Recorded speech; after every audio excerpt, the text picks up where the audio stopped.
और क्या क्या सामान गायब है आपके घर से? अब रह ही क्या गया है मैडम, जब हमारे गिरदारी अंकल ही हमको छोड़कर चले गए। फिर भी कुछ तो बताइए।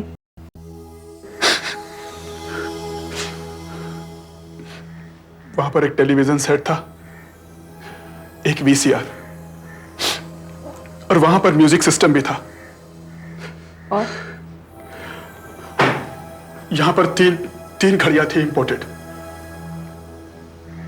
और अंदर से ज्वेलरी भी गायब हुई है। ज्वेलरी में क्या क्या गायब है? ज्वेलरी में 2 भारी हार और 2 हल्के हार। और कुछ कैश वगैरह? जी हाँ, तकरीबन 60,000 रुपए कैश गायब है। लाश पहले किसने देखी? सर इनकी बहन और भांजे ने, मिसेस अमृता और उनका लड़का राजेश है। वो दरवाजे पे खड़ी हैं सर।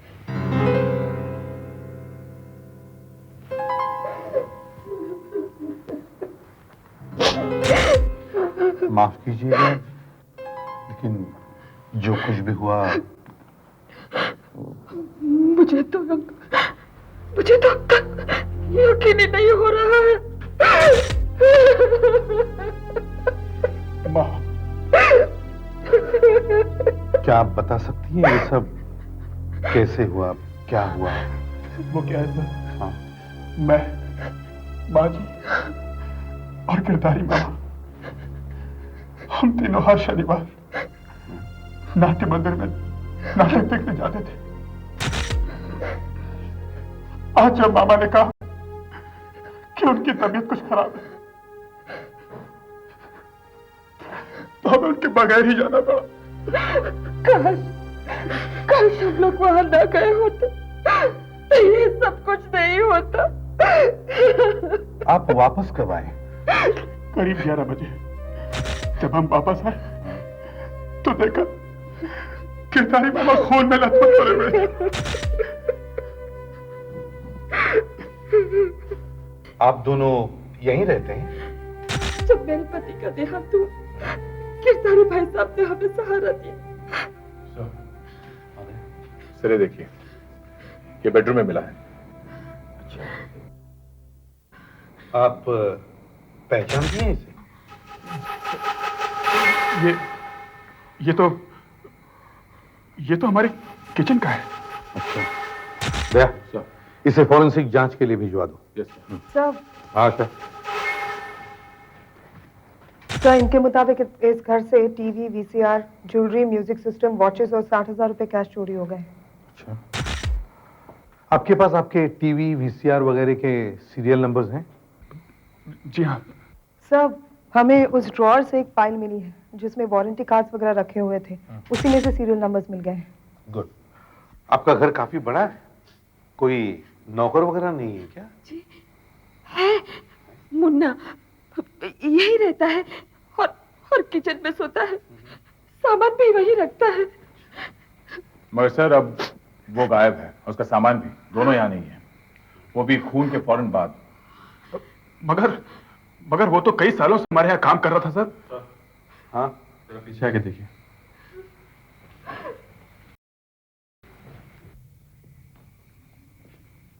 ये देखिए सर, काफी सफाई से तोड़ा गया है। ये मुन्ना प्रोफेशनल लगता है सर। हाँ, मगर मुन्ना तो घर का नौकर है, घर की चाबी तो होगी उसके पास। जी हाँ सर, घर के दोनों दरवाजों की चाबी थी उसके पास। तो फिर ताला तोड़ने की जरूरत ही क्यों पड़ी उसे? शायद ये दिखाने के लिए कि चोर घर का नहीं, बाहर का आदमी है। तो फिर सामान लेकर भागने की जरूरत ही नहीं थी। अब जबकि वो सामान लेकर भाग ही गया है तो शक उसी पर आएगा ना। मुन्ना की कोई तस्वीर है क्या आपके पास? तस्वीर? हाँ, तस्वीर, घर की कोई पार्टी के फोटो या? जी हाँ, मेरे जन्मदिन की कुछ तस्वीरें हैं मेरे पास। ये देखिए सर, ये है मुन्ना। अच्छा, ये मुन्ना है? जी सर, इस फोटो को इनलार्ज करा लेते हैं, देखते हैं कुछ रिकॉर्ड में मिल जाए। हाँ, कर दो। सर जिस अलमारी से पैसे और गहने चोरी हुए हैं उनमें बहुत से उंगलियों के निशान मिले हैं सर। अच्छा। और यहाँ इस टीवी के कैबिनेट पर भी उंगलियों के निशान पाए गए हैं। हमने इन लोगों के और डेड बॉडी की उंगलियों के निशान भी ले लिए हैं ताकि उन्हें बाकी निशानों से अलग किया जा सके। ठीक है, तुम ऐसा करो, फिंगरप्रिंट्स को ब्यूरो में भेज दो और बॉडी को पोस्टमार्टम के लिए यस सर। पड़ोस के नौकरों से पूछताछ करो, पता करो मुन्ना के यहाँ दोस्त कौन कौन है, और ये भी पता करो कि उसका यहाँ कोई रिश्तेदार है क्या। एसीपी साहब, हत्या तो छुरे से ही की गई है, इट इज ऑब्वियस। एक ही वार में लिवर कट गया। हाँ, लेकिन डॉक्टर साहब मौत किस वक्त हुई होगी? बॉडी के टेम्परेचर के हिसाब से रात को करीब 8 या 8:30 बजे के बीच। लेकिन मरने से पहले इन्होंने शराब पी थी, 1 या 2 पैग। पेट में शराब मिली है।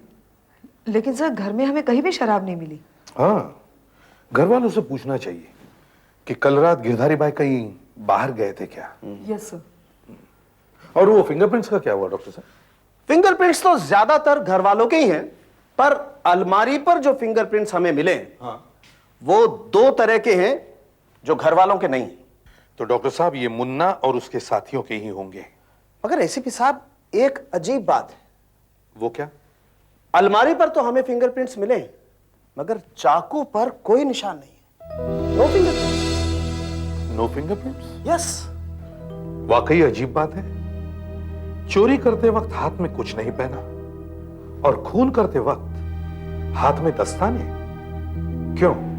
हाँ सर, चोरी करते वक्त हाथ में दस्ताने क्यों नहीं पहने? सर, आ गया। सर मुन्ना की फोटो मैच हो गई है। अच्छा। ये देखिए, इसका रिकॉर्ड है हमारे पास। हिस्ट्री शीटर है सर ये। इसका असली नाम है मनोहर लाल। 1995 में 6 महीने की सजा काट चुका है चोरी के जुर्म में। मतलब गिरधारी भाई के यहां एक चोर काम कर रहा था? एक चोर? हम इन फिंगरप्रिंट्स को इस फाइल वाले फिंगरप्रिंट से मैच कर देखते हैं। हाँ। और सर एक अच्छी खबर है, मुन्ना के एक दोस्त का पता चल गया है। बिट्टू नाम है उसका। पास में ही एक अमरीश जी हैं, उनके घर में काम करता है ये। वहीं एक कमरे में रहता है। मुन्ना का एकदम खास दोस्त है सर ये। बिट्टू तो आज सुबह ही छुट्टी पर चला गया। कह रहा था कि उसकी माँ बहुत बीमार है, हफ्ते 10 दिन में आ जाएगा। अच्छा, उसका एड्रेस तो होगा आपके पास, उसकी कोई फोटो वगैरह?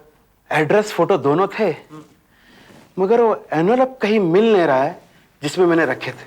I am very sorry. उसका कमरा किधर है? यही गैरेज की बाएं तरफ है। सर हम उसका कमरा चेक करके आते हैं। हाँ। बहुत बुरा हुआ। गिरधारी कल शाम तक मेरे साथ बैठ के पी रहा था। पी रहे थे? ओह, इसीलिए उनके पेट में से शराब मिली। अच्छा ये बताइए, गिरधारी कितने बजे आए थे? करीबन 7:30 बजे आए थे। हाँ। और 8 बजे चले गए। अच्छा, जब आप दोनों बातें कर रहे थे तो बिट्टू कहाँ था? गिरधारी जब यहां आए थे हाँ। तो बिट्टू यही था।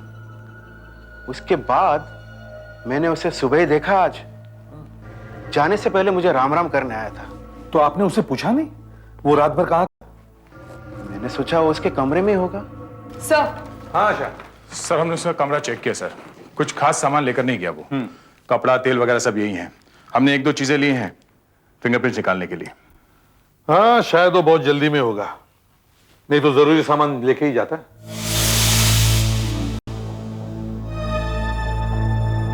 ये मैच करता है।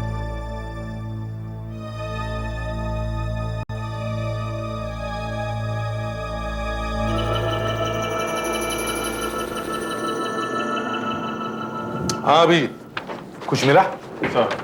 सर गिरधारी के घर से जो 2 तरह के फिंगरप्रिंट्स मिले हैं उनमें से एक बिट्टू के फिंगरप्रिंट से मैच करते हैं सर। गुड। चलो ये तो पता चल गया कि उनमें से एक बिट्टू है, और दूसरे प्रिंट्स? हमारे पुलिस रिकॉर्ड्स में जो मुन्ना के फिंगरप्रिंट्स है, क्या उससे ये मैच करते हैं? नहीं सर, मुन्ना के उंगलियों के निशान से ये मैच नहीं करते। अच्छा, मतलब अगर मुन्ना ने चोरी की है तो उसके साथ 2 आदमी और थे, जिनमें से एक बिट्टू है और दूसरा। हेलो। अच्छा, उस पर कड़ी नजर रखो, देखो कहीं भागने ना पाए। Okay. Munna Borivali ST stand पर दिखाई दिया है। तो अब पुलिस को तुम्हारे ऊपर शक नहीं है क्या? मुझ पे यकीन करिए साहब, मैं डर कर भागा था साहब, मैं डर कर भागा था। मैं साहब का खून क्यों करता साहब जी? वो तो मुझे बच्चे की तरह पालते थे। सब पता चलेगा अभी। नहीं सर, चोरी का कोई सामान इसके पास नहीं मिला। मैंने कुछ नहीं किया साहब जी, मैंने कुछ नहीं किया। मैं नौकर की बात पर कोई यकीन नहीं करता साहब जी, मैंने कुछ नहीं किया साहब जी। देखो, जिस घर में चोरी हुई है वहां से 2 तरह के उंगलियों के निशान मिले हैं। उसमें एक बिट्टू के हैं और बिट्टू गायब है। बिट्टू गायब है? हाँ। सर जरूर साहब जी, जरूर ये काम उसी ने किया होगा साहब जी। तुम ये कैसे कह सकते हो? हाँ, बोलो, बताओ क्या कहा उसने? साहब जी उसने मुझसे कहा सिनेमा देखने चलते हैं साहब जी। अच्छा, तुम सिनेमा देखने गए थे? टिकट है तुम्हारे पास? जी साहब जी। ये अब भी देखिए साहब जी, 6 से 9 का। ये अब भी मेरे पास है साहब जी। फिर क्या हुआ? उसने मुझसे कहा, गांव फोन किया था साहब जी, मेरी माँ बीमार है, तू अकेला चला जा। और उसको ये भी मालूम था साहब जी कि शनिवार को परिवार के सारे लोग नाटक देखने चले जाते हैं साहब जी। मगर गिरधारी साहब तो थोड़ी देर के लिए अमरीश के घर गए थे। और बिट्टू वहाँ काम करता है। जब गिरधारी और अमरीश दोनों बातें कर रहे थे तो बिट्टू चुपचाप चोरी करने के लिए वहां से खिसक लिया। और उसने वहां से चाबी चुरा ली होगी। कौन सी चाबी? गिरधारी साहब के घर की। गिरधारी साहब के घर की चाबी अमरीश के घर में कैसे? हमारे घर के एक डुप्लीकेट चाबी उनके यहाँ रहती है साहब जी। ओह, तो चोरी आसान हो गई। और शायद गिरधारी घर जल्दी वापस आ गए और बिट्टू रंगे हाथ पकड़ा गया, इसलिए बिट्टू ने गिरधारी का खून कर दिया। मुन्ना, ये बताओ, बिट्टू कहाँ का रहने वाला है? मुंबई में उसके कोई रिश्तेदार है? उसके चाचा का लड़का साहब जी कोलाबा के किसी गैराज में काम करता है, लेकिन उसका गांव मुझे नहीं मालूम साहब जी। उसके भाई का नाम क्या है? डब्बू जैसा कुछ है साहब जी। सर, मैं कुलाबा के सारे गैरेज चेक करता हूँ। ठीक है। अच्छा सर, पुलिस आर्टिस्ट को बुलाओ। देखो मुन्ना, हमें बिट्टू की तस्वीर बनानी है। तुम बताओ वो कैसा दिखता है, समझे? और आशा, अमरीश को भी बुलवाओ। Yes sir. चेहरा थोड़ा पतला है और होठ थोड़े बाहर निकले हुए हैं।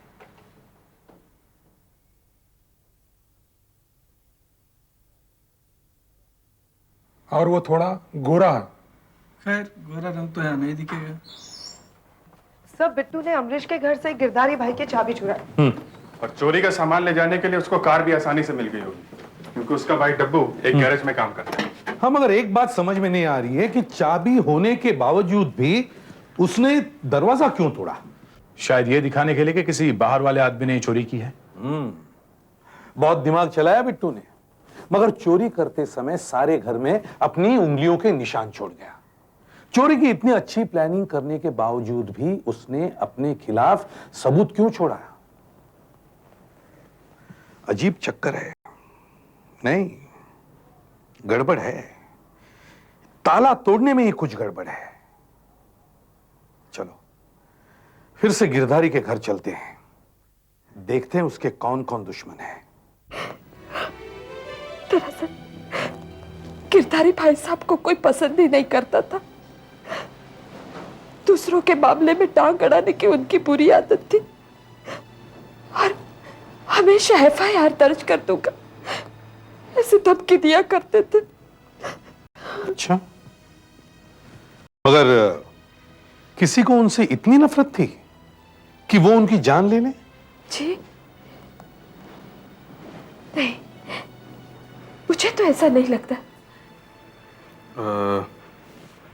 किसी का कर्जा था उनके ऊपर? ये घर का खर्च, माफ कीजिएगा हमें ये सवाल पूछना पड़ रहा है, घर का खर्च कैसे चलता था? भाई साहब का बिजनेस बहुत अच्छा चल रहा था, शेयर्स में भी काफी पैसे लगे हुए हैं और टिम्बर मार्ट तो हमारे पिताजी ही छोड़कर गए हैं। मगर थोड़े दिनों पहले यहाँ किसी का फोन आया था उनके नाम। क्या? बड़ी गंदी आवाज थी उसकी, मुझे अब तक याद है।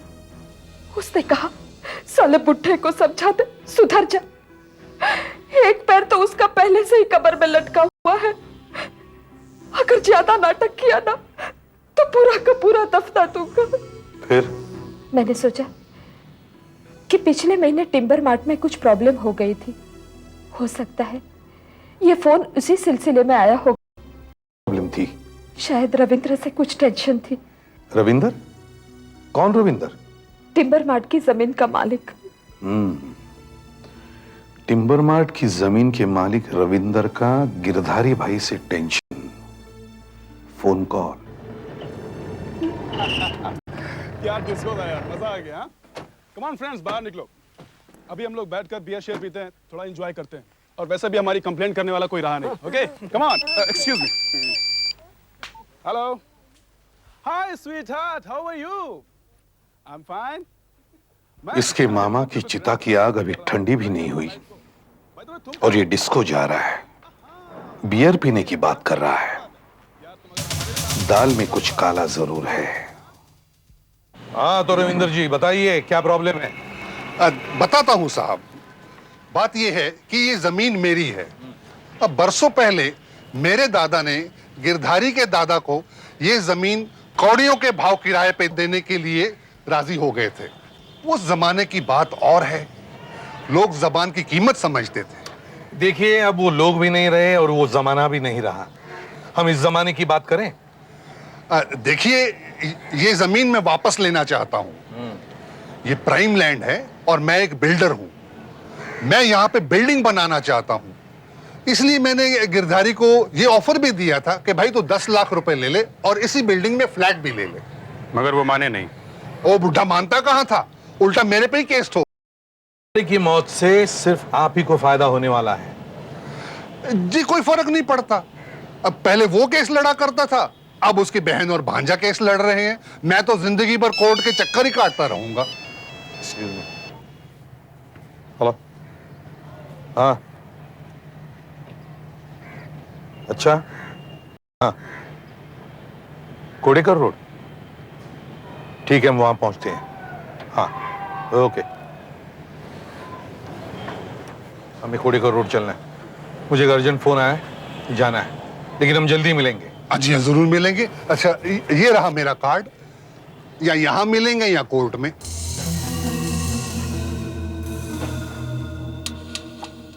क्यों बप्पा? आओ एसीपी साहब आओ। अभी तक सुधरा नहीं है तू? हाँ सुधरा नहीं है क्यों? बाहर पॉन ब्रोकर का बोर्ड और अंदर चोरी का सामान। हाँ? एसीपी साहब क्यों मजाक करते हो? पिछली बार जो आपने रेड डाली थी उसके बाद तो मैं एकदम सुधर गया हूं साहब। अच्छा, अब तो मैं साफ सुथरा 1 नंबर का धंधा करता हूं साहब। अगर ऐसा नहीं होता साहब तो हम आपको फोन क्यों करता? अच्छा चल ठीक है, काम की बात कर, काम की बात कर। पिछले हफ्ते साहब एक आदमी आया था, वो बोला शहर छोड़कर गांव जा रहा हूं, कुछ सामान बेचना है, टीवी वीसीआर रेडियो वगैरह वगैरह। फिर तुमने क्या कहा? मैंने उससे टीवी का ब्रांड पूछा, साइज पूछा, कंडीशन पूछा, वो घबरा गया। साहब वो आदमी मुझे कुछ अच्छा नहीं लगा। हम बोला हम तुम्हारा माल चेक करेगा, उसके बाद दाम फिक्स करेगा।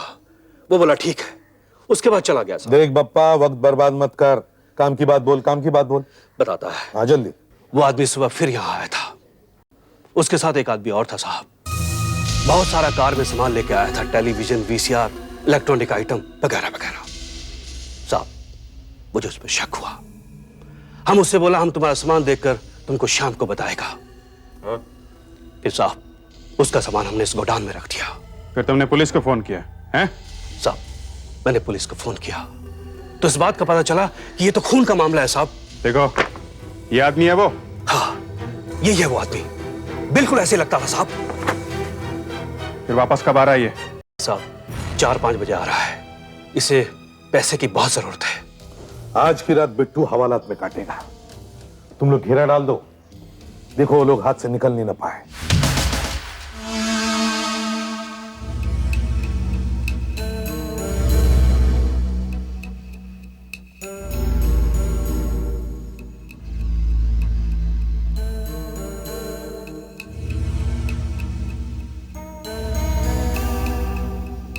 सुनो, वो बप्पा साहब किधर है? ए हीरो, सुना नहीं? बप्पा किधर है? काम है। ए पेपर क्या पढ़ रहा है? ग्राहक देख।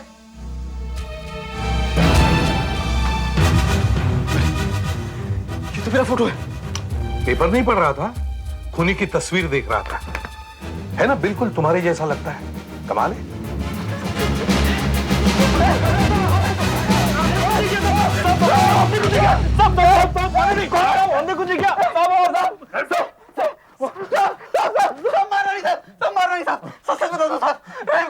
रहम करो, हाँ? रहम करो, जैसे तुमने गिरधारी पर किया था। एक लाचार बूढ़े का खून किया और अब रहम की भीख मांग रहे हो? खून? साहब, हमने कोई खून नहीं किया सर। खून नहीं किया? सब ये बिल्कुल सच कह रहा साहब। हाँ, हमने चोरी जरूर किया, लेकिन हमने किसी का खून नहीं किया साहब। साहब गिरधारी सेठ तो आते ही नहीं। घर में कैसे घुसे? बोल। साहब, मैंने अमरीश साहब के ड्राइवर से चाबी चोरी की और घर साफ कर दिया। हमने सोचा आखिर फंसेगा तो मुन्ना ही फंसेगा। अच्छा, और गिरधारी साहब वहां पहुंचे तो ये सब देख उन्होंने अपने पेट पे छुरा मार लिया, आत्महत्या कर ली, है ना? माँ कसम साहब, उनके बारे में कुछ नहीं मालूम साहब। घर में कोई था ही नहीं, हमने कुछ नहीं किया साहब, कुछ नहीं किया हमने। सर, इनका इलाज करना पड़ेगा। हाँ सर, हाँ सर। सर मैच हो गए। दूसरे वाले फिंगरप्रिंट्स डब्बू की उंगलियों के निशान से मैच हो गए हैं। गुड। और confession? What about the confession? नहीं सर, काफी पूजा करने, सॉरी सर, पूछताछ करने के बाद भी दोनों इसी बात पर अड़े हुए हैं कि उन्होंने चोरी तो जरूर की है लेकिन खून नहीं किया है। यही बयान दिया उन्होंने। सर वो दोनों खून का कन्फेशन करेंगे कैसे सर? एक बार हाँ बोल दिया तो गए जिंदगी भर के लिए अंदर। सर दोनों झूठ बोल रहे हैं। हो सकता है वो झूठ बोल रहे हैं, पर थोड़ी देर के लिए मान लो कि वो झूठ नहीं बोल रहे हैं, तो इसका मतलब होगा कि इनके चोरी करने के बाद दूसरा ही कोई वहां आया और गिरधारी का खून करके गया। What a coincidence. दो अलग अलग गुनहगार एक ही जगह पर। हो सकता है। सुधाकर?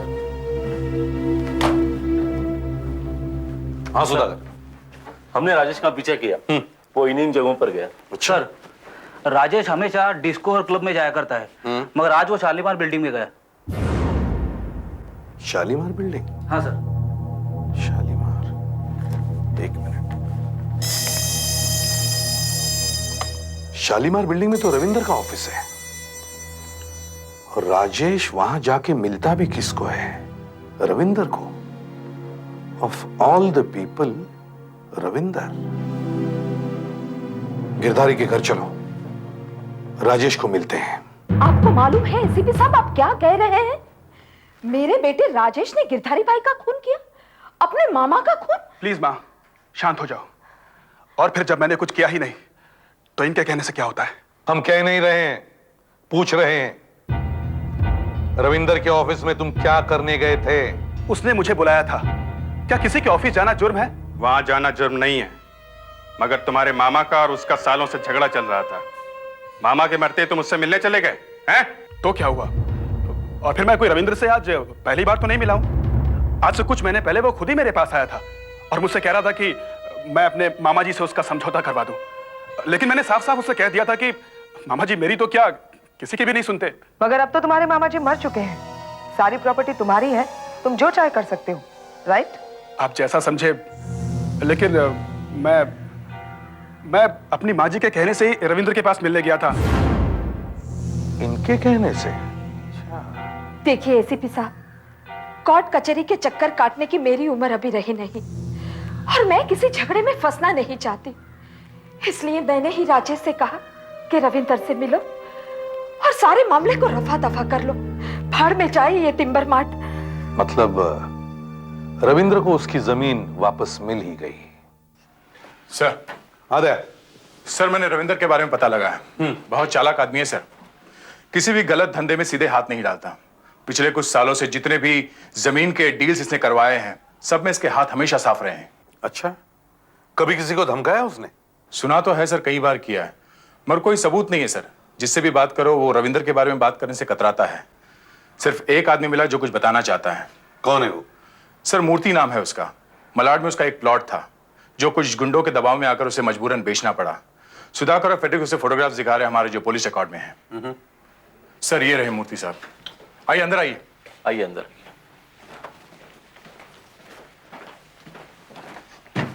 आइए। सर, इन्होंने इस गुंडे को पहचान लिया है।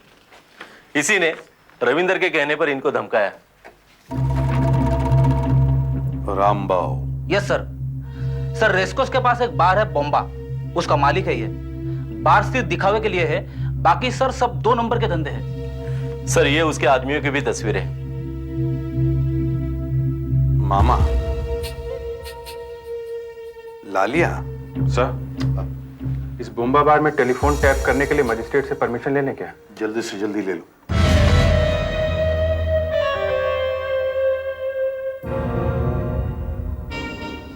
क्या आप मीटिंग में हल्ला गुल्ला होते रहते हैं ना? ये उसकी आवाज है।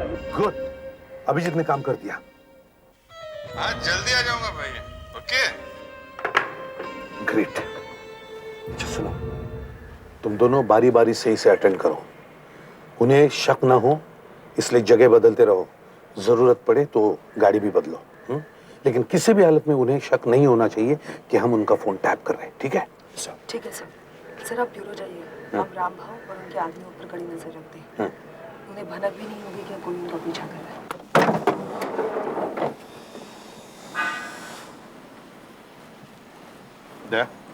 ध्यान से दरवाजा बंद कर लो। चलो। सर, रामबाव जू सर्कल के पास अलबेला टावर्स फ्लैट नंबर 10 में गया था सर। हाँ सर, अब वो वहां से निकलकर शायद घर की तरफ जा रहा है। जी सर।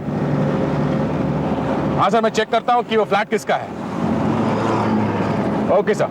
ये चल चल चल। अरे कुछ नहीं यार, थोड़ी सी दारू पीते नहीं, अलग भी गीली नहीं होती कि बस लगते साले झगड़ा करने के लिए। लगता है बार में झगड़ा हुआ है। कुछ नहीं, लालिया बाहर निकाल रहा है धक्के देके। नहीं नहीं, बॉस नहीं। 3 दिन हो गए और कुछ नहीं मिला। ठीक है, निगरानी के लिए और 2 दिन की परमिशन ले लो। हाँ, कुछ कह नहीं सकते हम सही रास्ते पर है भी या नहीं।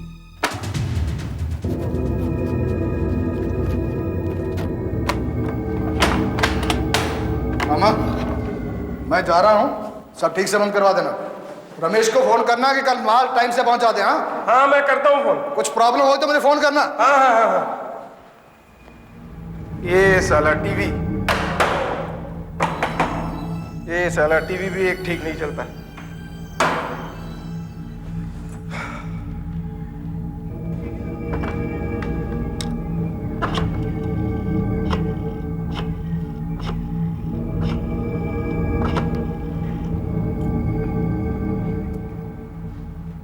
अरे क्या रे, सो गया था क्या तू? है? अरे नहीं रे, अभी से क्या सोना?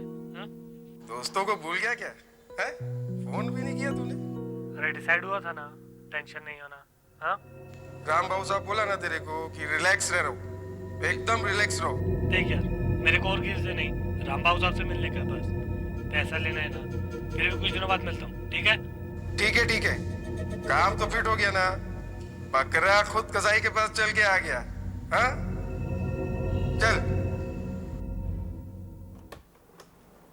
जिस आदमी के साथ मामा बात कर रहा है वो आवाज जानी पहचानी सी लगती है। कहीं ना कहीं तो सुनिए मैंने ये आवाज। कौन हो सकता है? सर कहीं रविंद्र की तो नहीं है? नहीं, वो ऐसे बात भी नहीं करता और वैसे भी रामबाबू के आदमी के साथ इतना खुलकर बात नहीं करेगा। फोन नंबर क्या है? सर, फोन नंबर है 7013343। MTNL से बात हो गई है सर। ये फोन किसी गगन कुमार के नाम है, एड्रेस भी ले लिया है। गगन कुमार? हाँ, ये नया खिलाड़ी कौन है? सुधाकर को भेजा है इस पते पे चेक करने के लिए। अच्छा, ये क्या सुधाकर आ गया? सर। हाँ सुधाकर, अच्छी खबर है सर। क्या है? फ्लैट और फोन दोनों ही गगन कुमार के नाम पर है, लेकिन वहां गगन कुमार नहीं रहता। तो कौन रहता है? कोका प्रकाश। कोका प्रकाश? ये तो बाप्पा का नाम है। अच्छा, तो मामा बाप्पा से बात कर रहा था। अच्छा, बिट्टू, गिरधारी, बाप्पा। बिट्टू गिरधारी के घर चोरी करता है और बाप्पा के पास सामान बेचता है। और पापा मामा का आदमी है सर। बाप्पा मामा को जानता है और मामा रामबाबू का आदमी है। मामा रामबाबू का आदमी है और रामभाव रविंद्र के लिए काम करता है और गिरधारी की मौत से रविंद्र को काफी फायदा है। करेक्ट। बिट्टू, बाप्पा, मामा, रामबाबू, रविंद्र, ये सारे एक ही माला के मोती है। बिट्टू और दब्बू को लॉकअप से लेके आओ। बोल, पापा की दुकान पर क्या हुआ? जब हमने चोरी का प्लान बनाया तो पहले हम पप्पा के पास गए। हमने सुना था पप्पा चोरी का माल खरीदता है।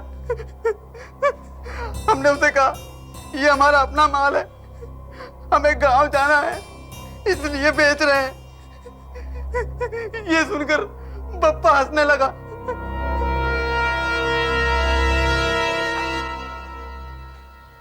अबे आ जाओ, अपना ही आदमी है। तुम लोगों को अपना सामान बेचना है ना? हैं? तुम लोग क्या समझते हो मुझे?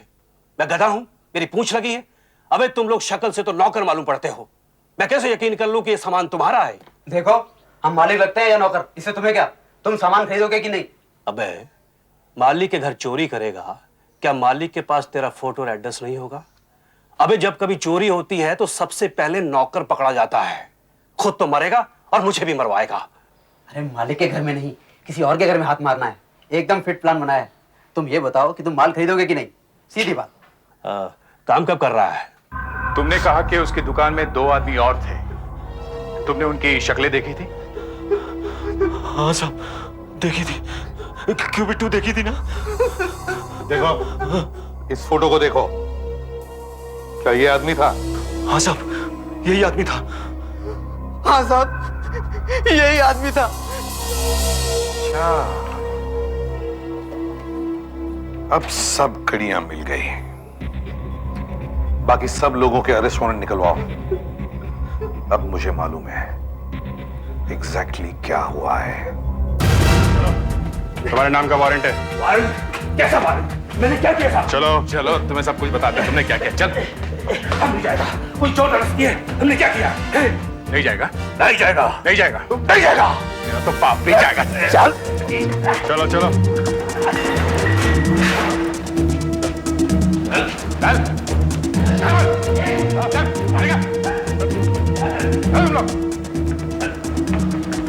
आज से ये बार बंद। अंदर चलो।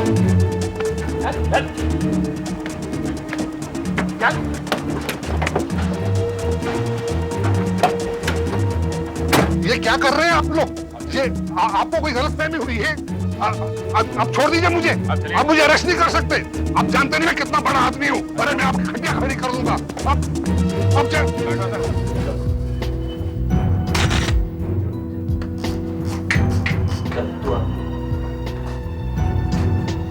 बोर्ड सीधा रख, सामने की तरफ देख।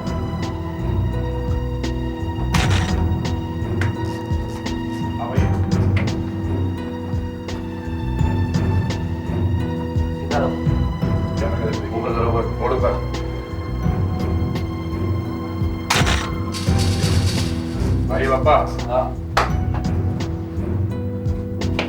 बोर्ड पर कैमरे की तरफ देख। सामने। पापा, हाँ जी पापा जी, उठो, हट, चल। जब बिट्टू तुम्हारी दुकान पर आया तब आगे क्या हुआ? आगे की कहानी क्या है? साहब मैंने अपना आदमी उसके पीछे लगा दिया। उससे कहा जाके देख वो गधा क्या करने वाला है।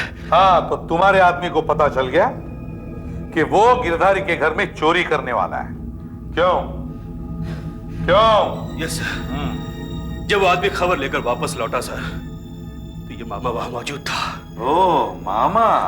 इस मामा को मैं बहुत करीब से जानता हूँ साहब। मामा को लेके आओ। मामा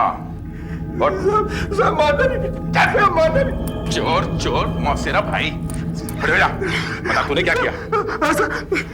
मैं बताता हूँ साहब, मैं बताता हूँ आपको। मैं रामबाबू के यहाँ गया और मैंने ये बताया कि गिरधारी के घर में चोरी होने वाली है। रामबाबू? अच्छा। रामबाबू? नहीं साहब, और नहीं साहब, नहीं साहब, नहीं साहब, साहब, और नहीं साहब। खड़े हो जा। नहीं साहब, हट, चल। सीधे खड़े हो। बताओ रामबाबू, बताओ। सब अपन को मालूम था सब, रविंदर सेठ को टिम्बर मार्केट जमीन चाहिए। सब अपने सोचा गिरधारी को टपकाने का इससे बड़े चांस नहीं मिलेगा। अच्छा, तो बिट्टू के चोरी करने के बाद तुम घर में घुसे और गिरधारी के आने पर उसका खून कर दिया। साहब अपन सोचा पुलिस यही समझेगी जिसने चोरी की है उसी ने खून किया। तुम सबने मिलकर ये किया है, तुम सबने मिलकर ये किया है। नहीं साहब नहीं, हमने तो रविंदर सेठ के कहने पर किया साहब, वरना गिरधारी के जीने में से हमें क्या लेना था साहब। रविंदर सेठ, चलो चलो यहाँ। रविंदर सेठ, बताओ। हाँ साहब, मैंने सोचा कि अगर बूढ़ा रास्ते से हट जाए तो उसके भांजे को तो मैं संभाल लूंगा। गलती हो गई साहब। मिस्टर गोखले, पिछले 2 घंटों से ट्रैफिक वालों ने वहां से कोई गाड़ी नहीं उठाई। इसका मतलब है मेरी गाड़ी चोरी होगी? हो सकता है, क्योंकि कुछ लोग अपनी गाड़ी खुली छोड़ जाते हैं और कॉलेज के लड़के थोड़ी देर एडवेंचर के लिए यहाँ ले जाते हैं, फिर छोड़ जाते हैं। लेकिन साहब, मेरी गाड़ी तो लॉक थी। ठीक है, मैं कंट्रोल रूम को खबर कर देता हूँ, वो सभी पेट्रोल गाड़ियों को इन्फॉर्म कर देंगे और आपकी गाड़ी ढूंढने के लिए कहेंगे। सर, आपकी गाड़ी आपको मिल जाएगी। उसके बाद मैं घर आ गया और घर में जैसे घुसा ही था कि इंस्पेक्टर देशमुख का फोन आ गया और उसने मुझे फिर से ऑल केयर नर्सिंग होम पे बुलाया।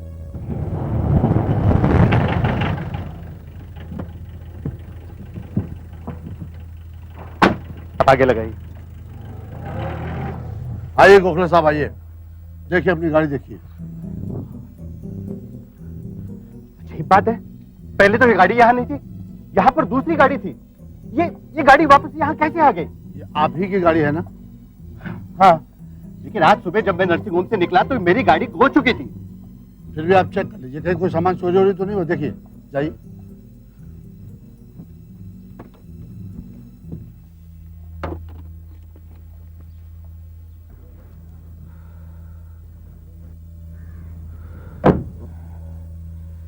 नहीं, कुछ चोरी नहीं हुआ, पैसे और स्टीरियो तो बराबर है। देखिए, हो सकता है उस वक्त आप किसी केस के बारे में सोच रहे हो, आपने गाड़ी देखी ही ना हो। ऐसे कैसे हो सकता है?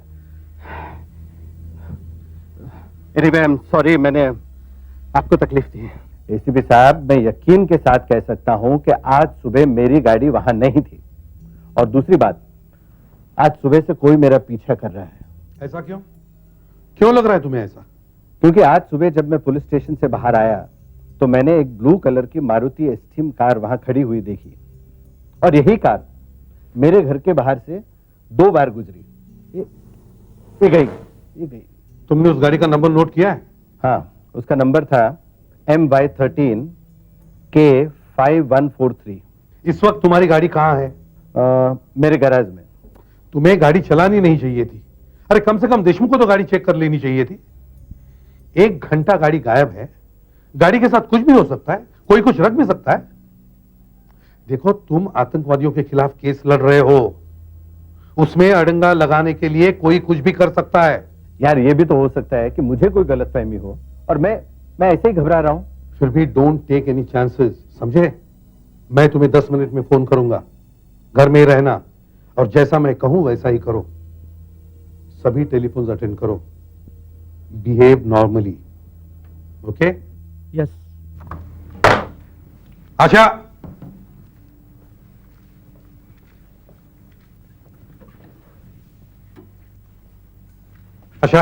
सर, इस गाड़ी का आरटीओ से पता करो। नंबर है MY13K5143। Yes sir. और दया, राजेश कोंटेरा से बात करो, वो वर्सोवा का स्टेट एजेंट है, मैं जानता हूं उसे। उसे कहो कि फौरन एक खाली बंगला चाहिए उसी एरिया में। बंगले के गेट्स बड़े हो तो और भी अच्छा है, लेकिन गैराज सड़क से दिखना नहीं चाहिए। बंगला मुझे फौरन चाहिए, सिर्फ 1 दिन के लिए। राजेश कोंटेरा का फोन नंबर डायरी में है, देखो। सर, हाँ विजय, ये वसंत गोखले अपने वही मशहूर पब्लिक प्रोसिक्यूटर है ना, जो आतंकवादियों वाला केस लड़ रहे हैं? हाँ, वही है। इस केस की सुनवाई तो जल्दी शुरू होने वाली है। इसी हफ्ते। सर, MY13 K5143 नंबर की कोई भी गाड़ी आरटीओ में रजिस्टर्ड नहीं है। अच्छा, जाली नंबर प्लेट, मुझे लगा ही था। सर, राजेश ने कहा कि बंगला मिल गया है। एड्रेस है royal villa 18th road, Versova. Good. Daya, police dogs और बॉम्ब स्क्वाड को बुलवाओ, उनसे कहो घंटे भर में वो रॉयल विला पहुंच जाए। और बॉम्ब स्क्वाड में से विनीत और मंगेश को बुलवाना, they are the best. Rasha, तुम वसंत जी के घर जाओ, अगर किसी ने पूछा तो कहना कि तुम उसके दोस्त की बेटी हो। वसंत जी की गाड़ी अच्छी तरह से चेक करो, अगर सब ठीक है तो गाड़ी रॉयल विला लेकर आओ, लेकिन किसी को भी कानो कान भनक तक नहीं लगनी चाहिए कि ये पुलिस का चक्कर है।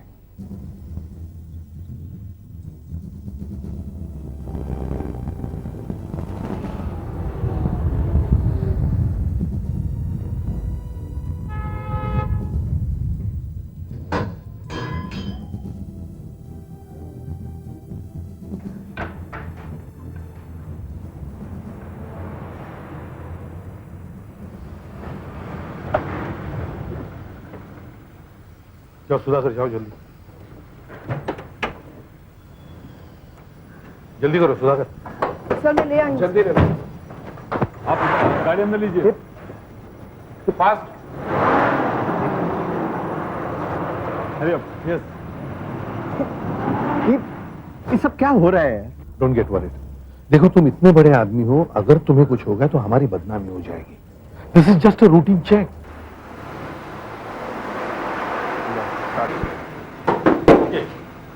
बोनट खोलो। सुधाकर, मंगेश,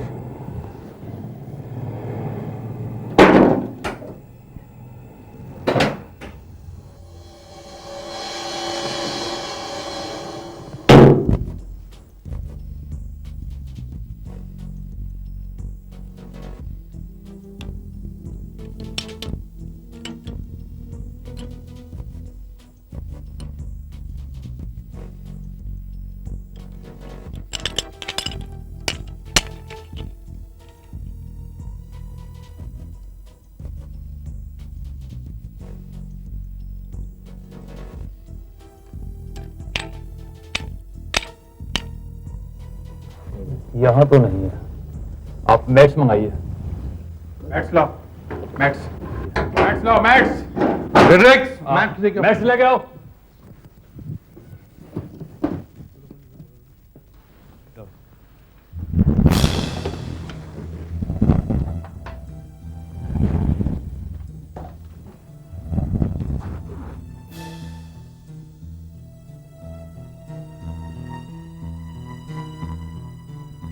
यहाँ नहीं है। अच्छा सुधाकर, डिक्की खोलो।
इसमें नहीं है।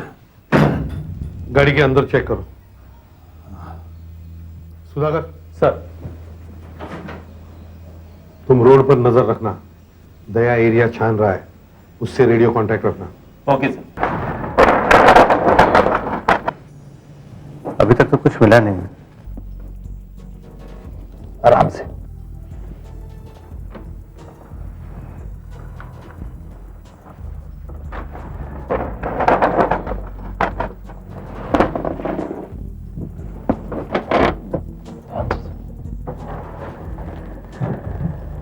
सीट निकाल दो। हाँ, ध्यान से, आराम से।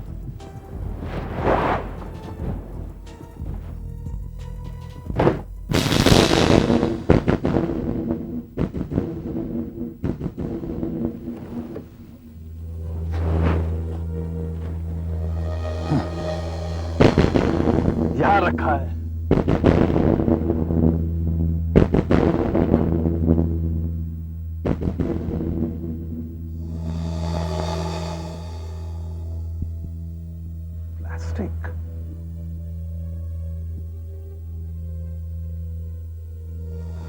प्लास्टिक बॉम्ब कम से कम आधा किलो का तो होगा। यस सर, पूरे बंगले को उड़ाने के लिए काफी है। इसके धमाके से अगर कोई बच भी गया तो इसकी हजारों कीलें उड़ेंगी, उनसे बचना मुश्किल है।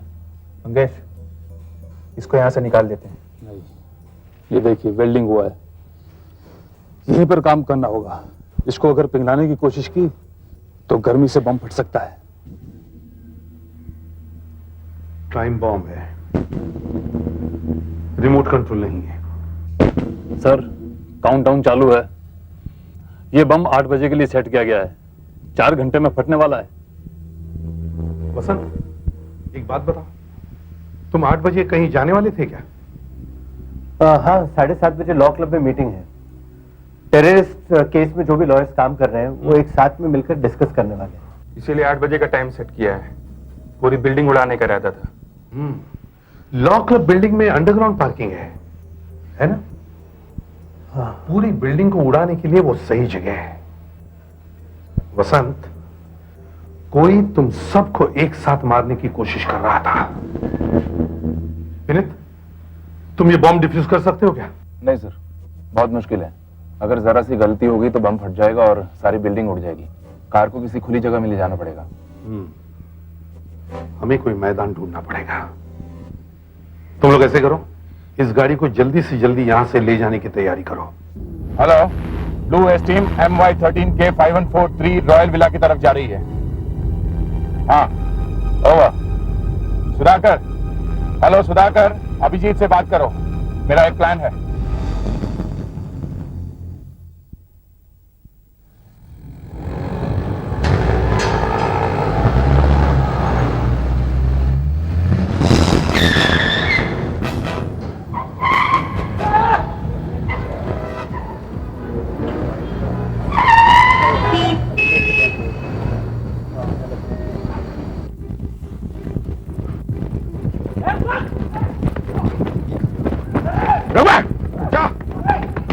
गोली मार दूंगा,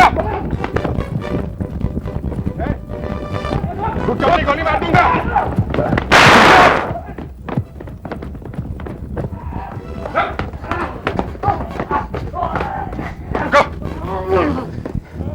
बोला था ना तुझे रुकने के लिए, क्यों नहीं रुका है?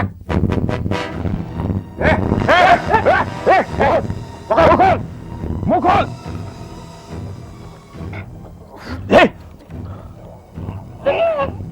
लगता है साइलेंट खाली है। जल्दी जल्दी एकदम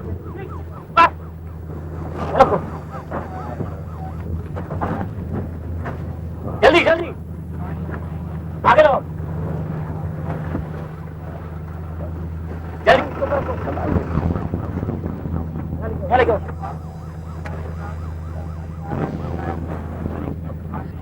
कम से कम एक बार इंजन तो चाहिए ही। जल्दी जल्दी जल्दी 45 मिनट। अरे नहीं, जितने जल्दी हो सके उतने जल्दी भेजना। जल्दी करो। हाँ। जल्दी जल्दी। सुसाइड किया है? अच्छा, कुछ मिला क्या? गाड़ी में कुछ मिला? जल्दी इधर। ओह, तो इसका मतलब है इसके पीछे आतंकवादियों का ही हाथ है। हाँ? अच्छा, तुम अब कहाँ हो? नहीं, तुम पुलिस ट्रेनिंग ग्राउंड आ जाओ। हाँ जल्दी। नहीं, अभी डिफ्यूज नहीं हुआ है, काम चालू है। ओके। क्या हुआ? कुछ समझ में नहीं आ रहा सर, ये कुछ अलग ही है। यहाँ पे एक तार होना चाहिए था, यहाँ कहीं है। क्या मतलब?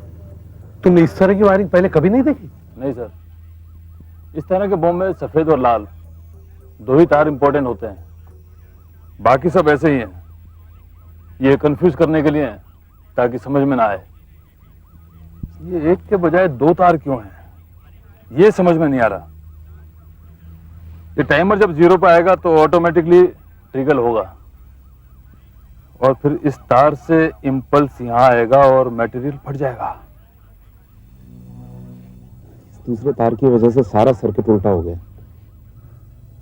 इन दोनों में से एक तार सही है, दूसरा बूबी ट्रैप है। दूसरे को हाथ लगाया तो सीधी मौत। हमारे टुकड़े भी नहीं मिलेंगे सर।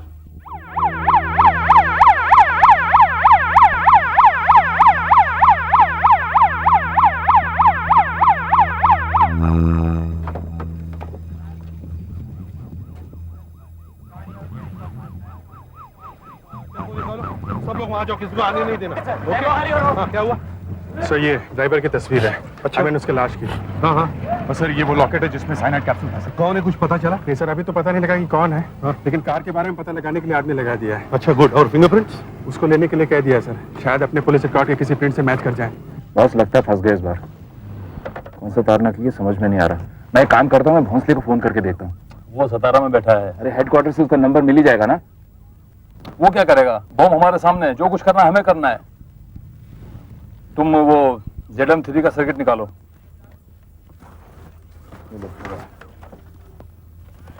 ये देखो विनीत, ये दोनों वायर यहाँ से निकलकर इधर ज्वाइंट है। इधर देखो, ये यहाँ पर गायब है और ये सर्किट से होकर बोर्ड के हर पॉइंट से ज्वाइंट हो रहा है।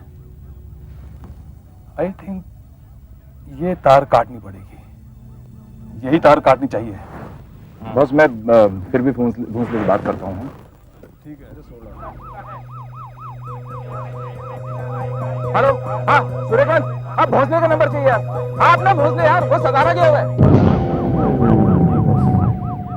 ये सफेद तार ही सही है, 100%। इसी को काट देता हूँ। वसंत बहुत लकी है कि वो नर्सिंग होम से जल्दी बाहर आ गया, इसलिए उसे पता चला कि उसकी गाड़ी गायब है। और शुक्र है कि उसने मुझे फोन किया, वरना बहुत बड़ी गड़बड़ हो जाती।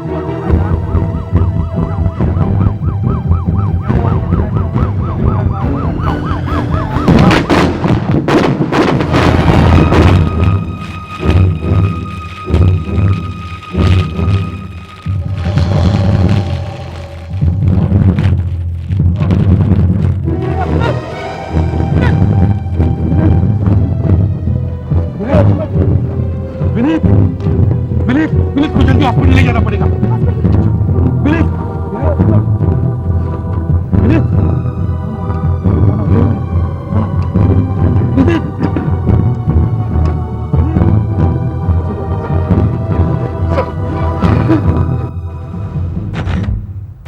क्या ये सच है कि ब्लास्ट में एक बॉम्ब स्क्वाड का ऑफिसर मारा गया है? क्या ये आतंकवादियों के पे काम कर रहे वकीलों को मारने की साजिश है? क्या इस बात की जिम्मेदारी किसी आतंकवादी ग्रुप ने ली है? नहीं, मुझे कुछ मालूम नहीं। इसका क्या असर पड़ेगा? देखिए आपके सभी सवालों के जवाब मैं प्रेस कॉन्फ्रेंस में दूंगा, लेकिन ये हॉस्पिटल है, प्लीज आप शोर मत मचाइए। जरा इन्हें बाहर लीजिए, प्लीज जाइए, प्लीज।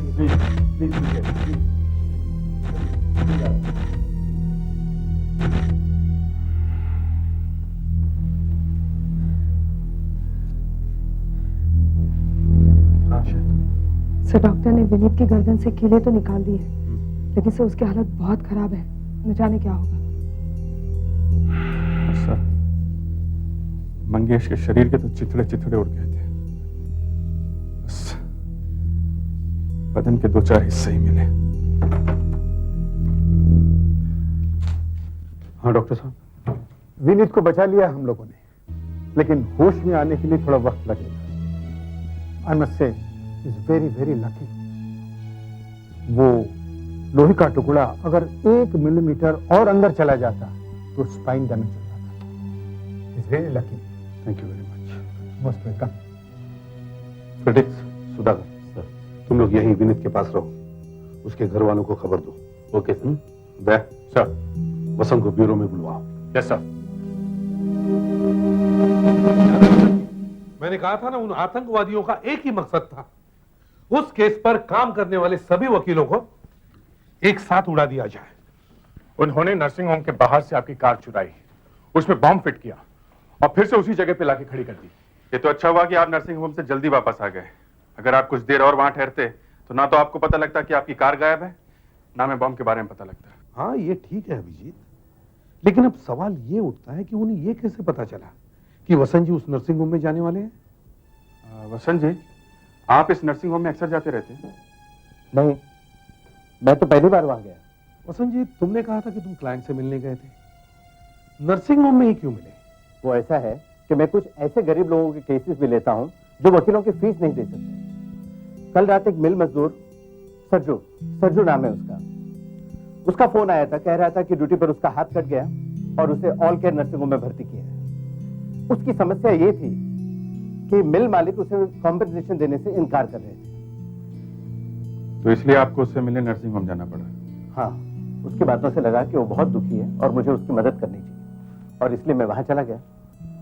जितनी उससे बातें करनी थी की, और जैसे ही मैं वहां से जल्दी निकल रहा था कि सरजू मेरे पीछे पड़ गया कि मैं उसकी पूरी राम कहानी सुनूं। वो राम कहानी हमें भी सुननी चाहिए। हाँ आशा, हॉल के नर्सिंग होम में फोन करो, उनसे कहो कि सरजू को डिस्चार्ज ना करें, हम वहां आ रहे हैं। Yes sir. एसपी साहब, पहले मैं सोच रहा था कि आज शाम की वकीलों की मीटिंग कैंसिल कर दूं, पर अब नहीं। मैं इन आतंकवादियों के सामने घुटने नहीं टेकूंगा। मैं वहां जाऊंगा और वो मीटिंग होकर रहेगी, चाहे कितने भी बम फट जाए। सरजू को तो दोपहर में ही डिस्चार्ज कर दिया गया है। किस वक्त? यही कोई 12 बजे गोखले साहब के जाने के थोड़ी देर बाद। बड़ी अजीब बात है, एक मजदूर जिसका फैक्ट्री में हाथ कट जाता है वो नर्सिंग होम में भर्ती होता है, वसंत गोखले जैसा नामी वकील उसे मिलने आता है और फिर उनके जाने के बाद उसे डिस्चार्ज कर दिया जाता है। क्यों? सरजू का हाथ तो बरसों पहले कटा होगा, जख्म नया नहीं था। आपने उसे किस लिए भर्ती किया था? उसने कहा कि उसके पेट में बहुत दर्द है। हमें लगा कि शायद अपेंडिसाइटिस होगा, तो उसे एडमिट किया और उसका टेस्ट किया, कुछ नहीं निकला। सर, ये सरजू जरूर आतंकवादियों से मिला हुआ है। उसने ये ड्रामा किया सिर्फ गोखले साहब को यहाँ बुलाने के लिए, ताकि उसके आदमी उनकी गाड़ी में बम लगा सके। एक बात बताइए डॉक्टर साहब, जब आप किसी मरीज को एडमिट करते हैं तो किसी न किसी डॉक्टर का रेफरेंस तो होता ही है। सरजू को किस डॉक्टर ने भेजा था? किसी डॉक्टर ने नहीं, हमारे यहाँ एक वार्ड बॉय काम करता है मंदार। उसने कहा कि सरजू को तकलीफ है और वो उसका रिश्तेदार है, इसीलिए एडमिट किया। वार्ड बॉय के कहने पर एडमिट कर लिया। मंदार यहाँ पर बरसों से काम करता है, और अगर उसका कोई रिश्तेदार बीमार होता है तो हमारा फर्ज बनता है कि हम उसका इलाज करें। ये मंदार हमें कहाँ मिलेगा? हमें उससे बात करनी है। साहब, मैंने झूठ बोला था साहब, मैं उसे जानता तक नहीं, पैसे के लालच में झूठ बोला। कौन था वो? कहाँ मिले थे उसे तुम? साहब, कभी कभी मैं ग्रांड रोड के दिलवर बार में पीने के लिए जाता, वो भी वहां आता था, बस थोड़ी सी पहचान हो गई। 2 दिन पहले उसने मुझे दारू पिलाई। क्या काम था उसे? साहब, उसे मालूम था कि मैं नर्सिंग होम में काम करता हूँ। वो कहने लगा कि मुझे 1 दिन के लिए अपने नर्सिंग होम में भर्ती करवा दे, कंपनी से 2000 मिलेंगे, 1000 तू ले लेना।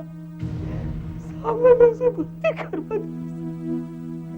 साहब, मैं 10 बरस से यहाँ पर काम करता हूँ, कोई लफड़ा नहीं किया साहब। साहब, मैं क्या जानूं वो कैसा आदमी है, मुझे माफ करो साहब, गलती हो गई। अभी तुम लोग दिलबर बार का चक्कर लगा के आओ। वो हाथ कटेला आदमी? हाँ, वही। नाम तो उसका पता नहीं साहब, लेकिन थोड़ा बराबर याद है। पहले बहुत आता था इधर, लेकिन अभी 2-3 दिन से नहीं आया है। कहाँ रहता? कहाँ है वो? इधर रोज आता था तो आसपास ही रहता होगा ना? 4 दिन पहले उसके घर पे एक पार्सल भेजा था साहब।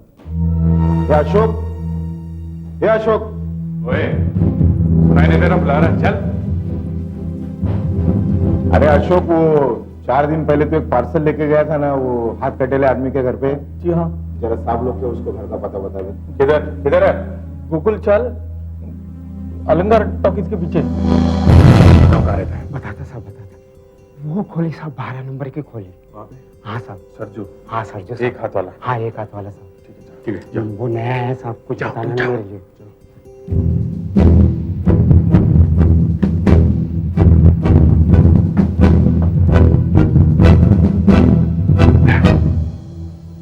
पिछली बार बंदे को वार्निंग दी थी तो उसने साइलेंट कैप्सूल खा लिया था।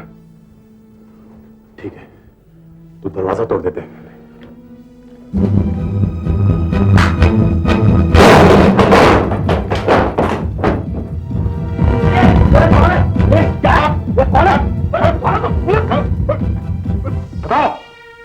जो मर्जी में आता है वो कर लो साहब, हाथ काटो, पैर काटो, लेकिन मैं कुछ नहीं बोलूंगा, कुछ नहीं बोलूंगा मैं। मुझे दर्द फर्क कुछ नहीं होता साहब, कुछ नहीं होता। जानते हैं ये मेरा हाथ कैसे गया था? बम बना रहा था मैं, फट गया। ये को 4 घंटे लगे थे डॉक्टर लाने के लिए। वो दर्द जो मैंने 4 घंटे का झेला है, उससे ज्यादा आप मुझे दर्द क्या दोगे? नहीं बोलूंगा, कुछ नहीं बोलूंगा। देखता रहे, अभी तक तो हमसे बात कर रहे हैं, वरना नहीं दया, फिलहाल इसे ले जाओ, बाद में देखते हैं। उठ, खड़े।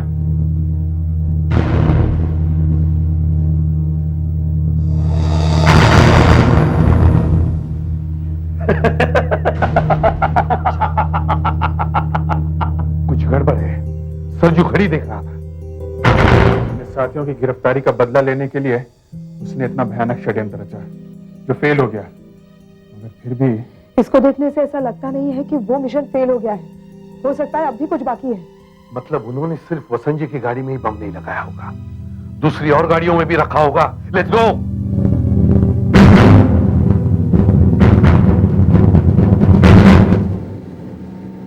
नहीं नहीं राजन, हम कोई चांस नहीं ले सकते। देखो, मुंबई लॉ क्लब बिल्डिंग खाली करवाओ, फौरन खाली करवाओ। हाँ, नहीं, और सुनो, कोई भी अपनी गाड़ी नहीं ले जाएगा। हाँ, फायर अलार्म करो, कुछ भी करो, लेकिन फौरन बिल्डिंग खाली करवाओ। जल्दी वहां पहुंचो, मुझे बम स्क्वाड वहां फौरन चाहिए। देखो, पहला बम 8 बजे के लिए सेट किया गया था। अगर कहीं दूसरा बम है तो वो भी 8 बजे के लिए सेट किया गया होगा। बम स्क्वाड को वहां 8 बजे तक पहुंच जाना चाहिए। अच्छा, जल्दी से जल्दी पहुंचो। सर, डॉग स्क्वाड वहां पहुंच रहा है, लेकिन बम स्क्वाड शायद ही 8 बजे तक पहुंच पाए। नहीं, दैट्स वेरी बैड। मैंने फ्रेडी को सुधाकर से बात की, वो सरजू अभी भी मुंह नहीं खोल रहा।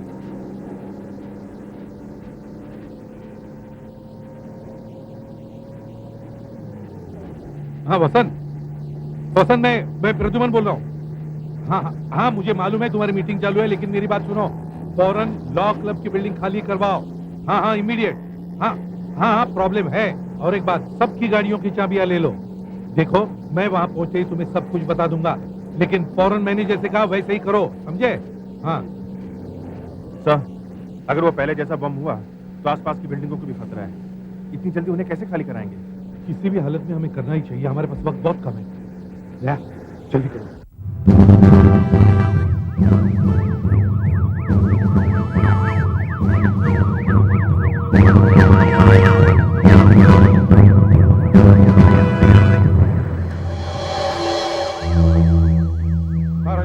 करीब सभी लोग बाहर आ चुके हैं। अच्छा, क्यों एसीपी साहब, एक और बॉम्ब मिल गया क्या? कुछ कह नहीं सकते, लेकिन हो सकता है। अच्छा, सब गाड़ियों की चाबियां हैं तुम्हारे पास? पार्किंग लॉट का यहाँ नीचे। अच्छा, मैं साथ चलूं? नहीं, तुम जाओ यहाँ। अच्छा, जगह खाली करो, जल्दी आओ।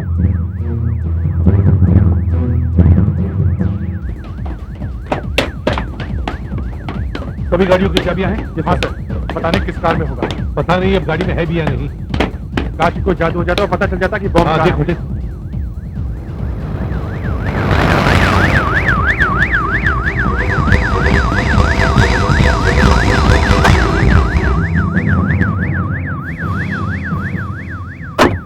टिप्सी आ गई।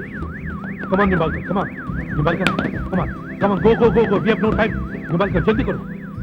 कम on tipsy, smell tipsy, good girl.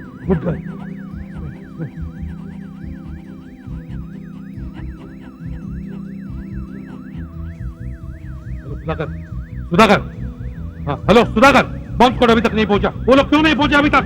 तुम्हारी किसी से बात हो गई क्या? बात हो गई? क्यों? देखो, हमारे पास वक्त बहुत कम है। जाकर किसी भी हालत में वो लोग यहाँ जल्दी से जल्दी पहुंचना चाहिए।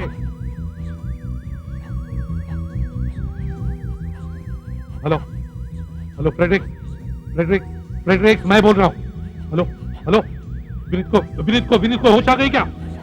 हाँ, देखो, डॉक्टर से बात करो। देखो, विनीत का होश में आना हमारे लिए बहुत जरूरी है। हाँ, ओह माय गॉड, 8 में 10 कम है। बॉम्ब में ऐसा निभाकर टिप्सी को लेके जाओ, यहाँ बहुत खतरा है। जल्दी हरिया, जल्दी।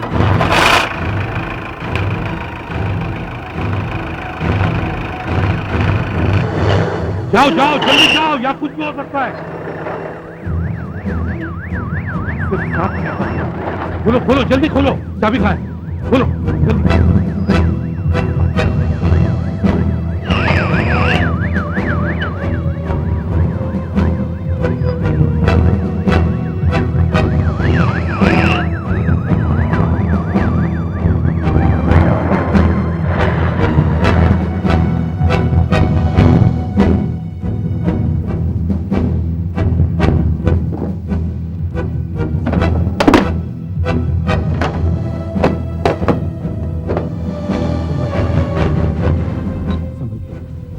ऐसे से, माय गॉड, सिर्फ 6 मिनट बाकी है।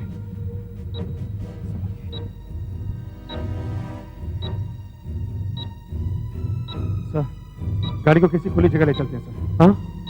हाँ, लेकिन लेकिन यह खुला मैदान है भी कहाँ? और ट्रैफिक में गाड़ी फंस गई तो, बम फूट गया तो कितने लोग मारे जाएंगे? और बॉम्ब स्क्वाड से कोई ऑफिसर भी नहीं आया सर अभी तक। सर हमें ही करना पड़ेगा। दया, लाइट निकालो।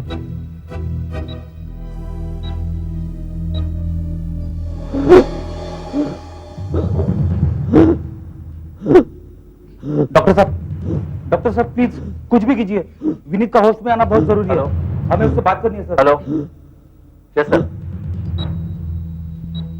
अभिजीत सर, वो मेटल कवर खोल के देखो, संभल के।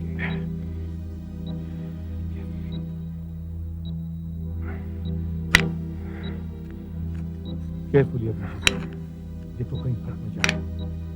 केयरफुली।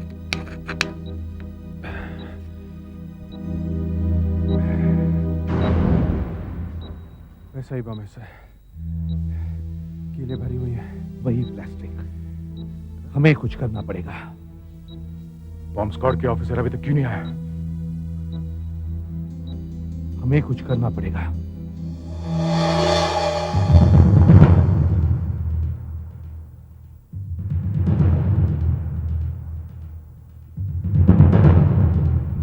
बस 10-15 सेकंड्स में होश आए तो ठीक, वरना हम कुछ भी नहीं कह सकते। मंगेश जब वो वाला बॉम्ब डिफ्यूज कर रहा था तो वो बता रहा था कि 2 वायर्स इंपॉर्टेंट हैं, एक लाल और एक सफेद वायर। बाकी के वायर सब बेवकूफ बनाने के लिए है। हाँ सर, ये दोनों वायर हैं यहाँ पर, ये प्लास्टिक से होती हुई टाइमर तक पहुंची है सर। यहीं पे मंगेश कंफ्यूज हुआ था, यहीं पे मंगेश कंफ्यूज हुआ था। वो कह रहा था कि एक ही वायर होनी चाहिए जिससे काटने से बॉम्ब डिफ्यूज होता है, और वो दूसरी वायर वो बूबी ट्रैप है, और मंगेश ने गलत वायर काटी थी। कौन सी वायर मालूम नहीं, लाल या सफेद?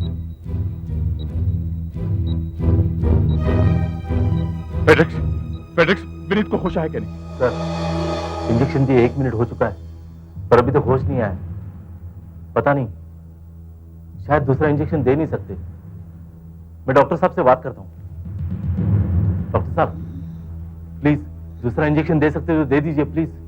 एसीपी साहब कह रहे हैं कि बहुत से लोगों की जिंदगी खतरे में है। हम लोग आसपास के बिल्डिंगों में से लोगों को निकाल नहीं सके सर। भाई दूसरा इंजेक्शन दे तो सकते हैं, फिर भी होश में नहीं आया तो बेचारा मर जाएगा, एंड इट्स वेरी रिस्की। तो फिर रिस्क ले लीजिए डॉक्टर साहब, होने दीजिए जो कुछ होता है। देखते हैं ये तार कहाँ जाती है। ये टाइमर तक तो जा रही है, लेकिन टाइमर तक तो ये तार भी जाती है। इसको छू के देखता हूं।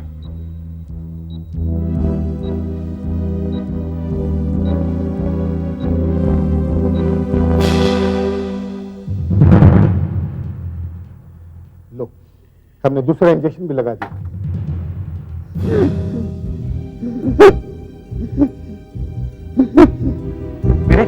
विनीत, मैं इंस्पेक्टर सुधाकर।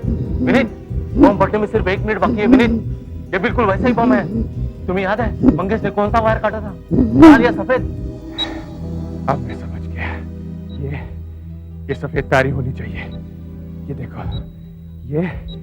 ये सभी पॉइंट से होती हुई टाइमर तक गई है। ये देखो, ये यहां से यहां तक। ये लाल तार काटने से तो बम फट जाएगा। ये सफेद तार ही होनी चाहिए।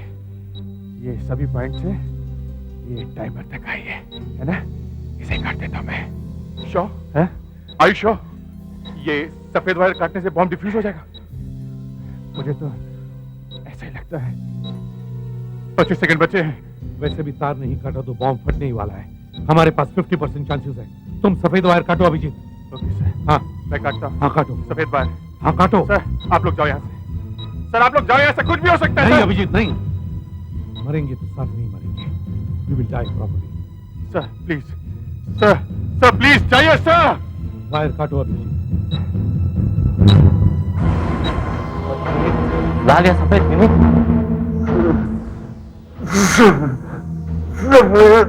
सफेद। 11, 10, 9, 8। हेलो सुधाकर बोलो। क्या? अभिजीत लाल वायर काटो। अभिजीत लाल वायर काटो, सफेद नहीं, लाल काटो।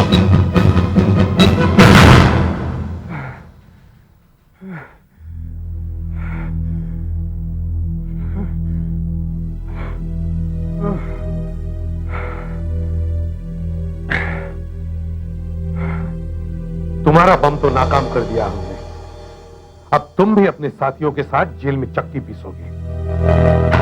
CID के और भी मजेदार और सस्पेंस से जुड़े एपिसोड्स को देखने के लिए हमारे चैनल को सब्सक्राइब करें और बेल आइकॉन दबाना न भूलें।